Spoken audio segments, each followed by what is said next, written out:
Hello મારી family, Radhe Radhe, જય શ્રી કૃષ્ણ અને સ્વાગત છે તમારા બધાનું મારી ચેનલમાં. ભાઈ તો અમે જુઓ બપોરના લગભગ 1-1.5 વાગવા આવ્યો હશે અને અમે જઈએ છીએ અમારા બાજુમાં એક મંદિર છે, લાખોરી માતાજીનું મંદિર છે. અમે લોકો હેડીને જઈએ છીએ અને 3 જણા છીએ, બીજું કોઈ નહીં, લેડીઝ ઓનલી. છોકરાનું કીધું હતું પણ એ લોકોએ ના પાડી અમને. કીધું વાંધો નહીં, ચલો. ઓઢનો રતો નહીં મારો, બહુ અમને હેડવાની ટેવ નહીં, પણ અમારો એનો રસ્તો જુઓ.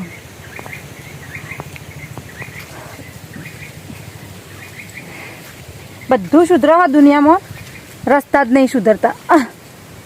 તો અમારો આટલો જે રસ્તો છે ને એ આખો આવો જ છે, મતલબ કિચડથી ભરેલો, કાદવ. તો બસ હવે રાગે અમે લોકો પહોંચી જશું મંદિર.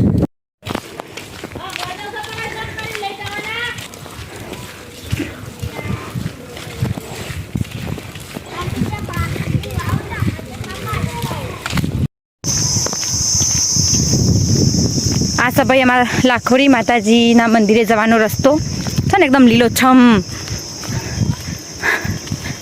આમાં સાધન તો ઠીક છે, પેલો શું કહેવાય એરો સુબરનો નેકરી એક એ જો હનો અવાજ છે, ડબલી ઝરણોનો અવાજ આવે છે એમ કદા. જોઈએ હળો દેખાય તો ઝરણો. આમાં ઢબુને જો રોડ હંગાતી મેચિંગ કર્યું છે ભાઈ, મતલબ ઝાડવો હંગાતી. ઝાડા લીલો થઈ જશે ને, એ લીલી થઈ જાય છે.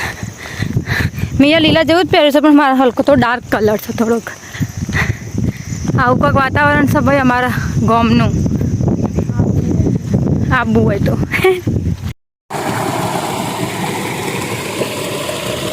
જો ભાઈ આવી રહ્યું પાણી ભોખરામાંથી આવે, જો પેલું બધું દેખાય કાળું એ પાણી તો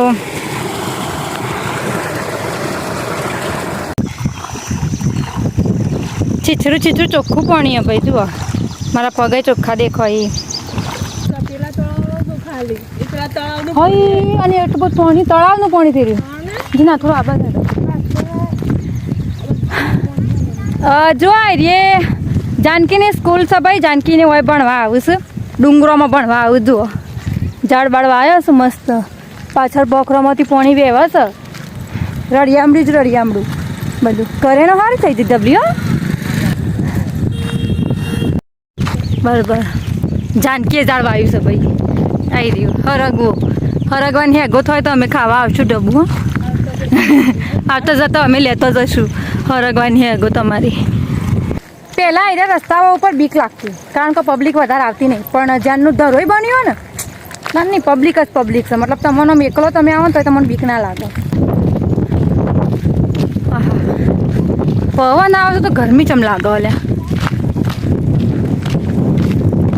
અરે બધા હેઠો જોઈશ. આ સાહેબ મંદિરના અંદર જવાનો રસ્તો છે ભાઈ. આઈકણ પાણી પુરવઠા છે ભાઈ, પાણી પુરવઠા. અને આ જુઓ એકદમ ડુંગરા અડીને જ છે મંદિર. હા પાણી પુરવઠામાં આવી જઈએ અમે. હા પાણીના ટોકાશું, આમાં ખાસું બધું પાણી ભરેલું છે. બેહો સરવા આવી.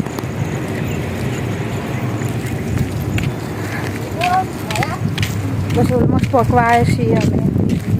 બધા પાણીથી બોળા છે ને, એકદમ છબોછપ ભરાઈ ગયેલો છે. અને અહીંથી હમું છે ભાઈ પેલું ધરોઈ ફેસ્ટ અંબાવાળા, જેને તમે લોકો જોવા જોશો એ જગ્યાએ હોય કણ જ છે. મતલબ આ બાજુ જુઓ પેલું અમે બકરી દેખાય એકણ રોડ છે, એથી આમ જવાનું, આગળની બાજુ જવાનું. તો એ બધું ઈકણ છે. જિંદલબેન, પેલો જાનકીબેન, બસ અમે છે ને મંદિરે પકવા આવ્યા છે ને. એકણ પેલી વાનું શું કહેવાય ડબ્બુ? અરે પોન્યો. હા મોટી પોન્યો થઈ છે ભાઈ. એકણ ખાસી મોટી પોન્યો છે, તળાવ જેવું આખું. જુઓ એ બધી પોન્યો જ છે, પીળું દેખાય ને બધું. સુંદર મજાના પોખરા ભાઈ. તે સુધી પોખરા કેમેરો અમારો છે શંકા, કોઈ સ્ટેબલ કેમેરો નહીં, કંઈ એકદમ સ્થિર સાદો કેમેરો છે. એટલા માટે થોડો કેમેરો અમારો હલતો જ રહેશે આવી રીતે. હા કોઈ બેહવાની જે મજા આવશે ને એવી તો તમારે મજા નહીં આવે એમ. એટલું આમ શકૂન મળશે આરામથી. બટન સમજવાની ભૂલ ના કરતા, આમાં પહેરાય ના કે મોય પહેરી જઈએ બરાબર. ભલે બોળો આગળ દેખાય પણ આ તો બધું પોચું થઈ જઈએ જમીન બધી, એટલે એકન જવાનું રિસ્ક ના લેવાય.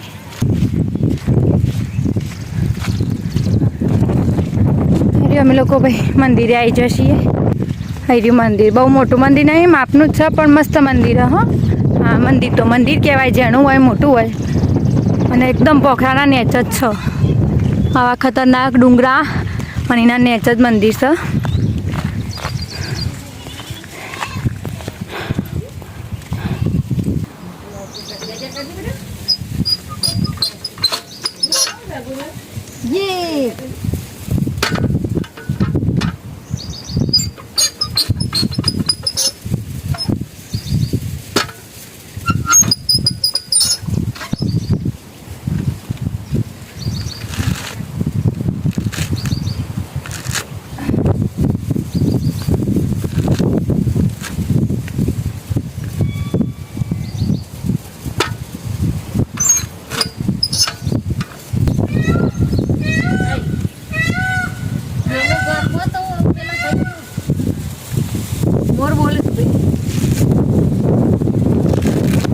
કાઠિયાવાડમાં શું કરે ખબર? કાઠિયાવાડમાં એટલે આખું નારિયેળ ના ફોડે, અડધું જ ફોડે. મતલબ એક જ ભાગ, એક જ સાઈડનો ભાગ ફોડવાનો, બીજું રવા દેવાનો. એવું કરે આપણું નારિયેળ તૈયાર છે ભાઈ.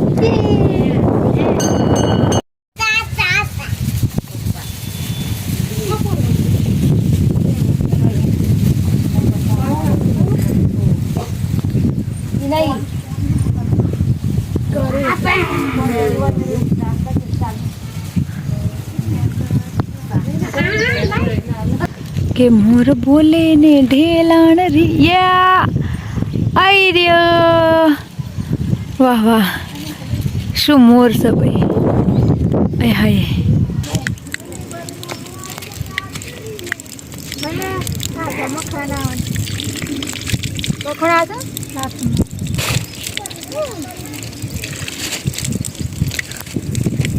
મિનરલ જેવું પાણી છે. આ ઉભારો, હા મિનરલ જેવું એકદમ ચોખ્ખું પાણી હતું.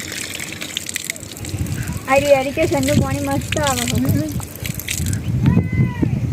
પાણીની વ્યવસ્થા છે ભાઈ, સારું કરે.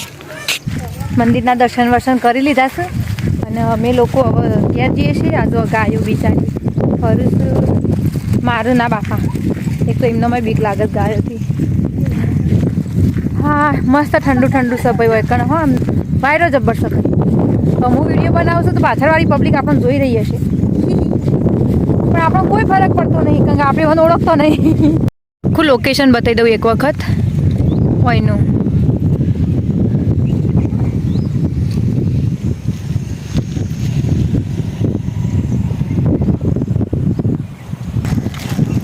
તો આયરો નહીં, તને આયરો હું છું આયરો એરો વેરો નહીં. તો અમે લોકો કંકોડા અને ફજના વેલા ખોડીએ છીએ, ફજ બનાવવા માટે ભાઈ, પણ મળતા નહીં. અને મને તો પદો ઓળખતા જ નહીં આવડતો, કનું ફજ કનું કંકોડા ભાઈ.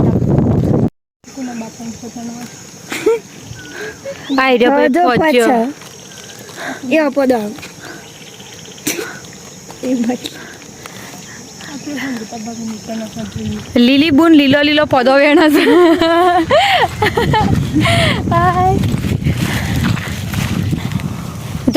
જાનકી ડબ્બુ ઉર્ફ જાનકી ઉર્ફ ડબ્બુ અમને એકન લઈને આવી છે તોડવા માટે.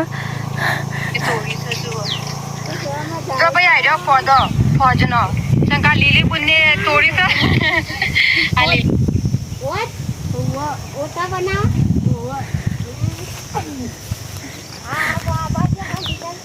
બધી બેન તો ઢેલી લાય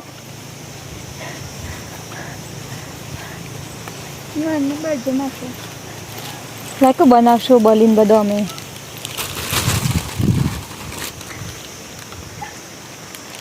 હાસવીન બકા હા વેલો મળી જશે ભાઈ અમને ફોજનો, તો લોકો હવે તોડશે.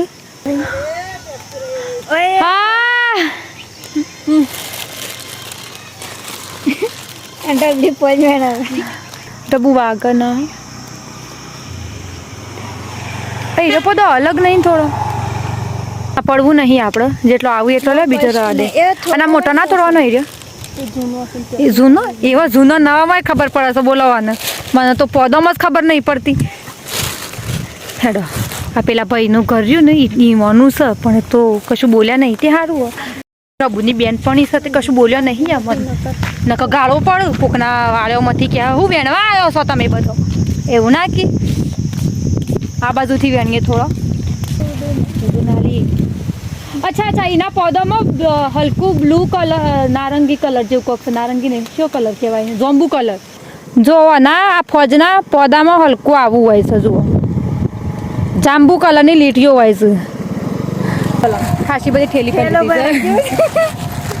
હા જિંદલબેન ખાસી બધો ઠેલો ભરી લીધો છે હવે ઘેર જઈને બનાવશું એનો અલગથી વિડીયો આવશે આ વિડીયો નહીં આમાં આવા બધા દેખાતા ને કંઈ નતો દેખાતો ને બધા વેલા જ વેલા દેખાશે મારા ગામનો ઝોપો આવી જશે ભાઈ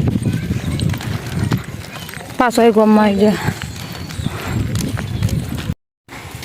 ઘેર આવી જશીએ ભાઈ અમે જો તે મુત્તાર ઘેર બે બકા અમારું ઘર બંધ હોય તો દર્શન કરવા જતો લાખોરીમાં તો જો અમે લાખોરી માતાજીના મંદિરથી પાછા આવી જઈએ અને અત્યારે વાગશે 6 જેવા વાગશે અને અત્યારે અમે લોકો હવે બનાવીએ છીએ પેલા છે ને અમારા ઘરમાં મફળીના દોણા થોડા પડી રહ્યા હતા તો એરા બગડી જતા હતા તો અમે વિચાર્યું સોરી મીને મમ્મીએ વિચાર્યું કે કોઈક બનાવી દઈએ તો એના માટે આજે મમ્મી બનાવે છે માંડવી પાક એને કહેવાય કાઠિયાવાડી ભાષામાં માંડવી પાક આપણે તો ખબર નહીં શું કહેતા હોય પણ લગભગ બધી જગ્યાએ એક જ કહેવાતું હશે માંડવી પાક તો અત્યારે મમ્મી બનાવે છે માંડવી પાક તો ચલો તમને મમ્મીની સ્ટાઇલથી બતાવું ભાઈ માંડવી પાક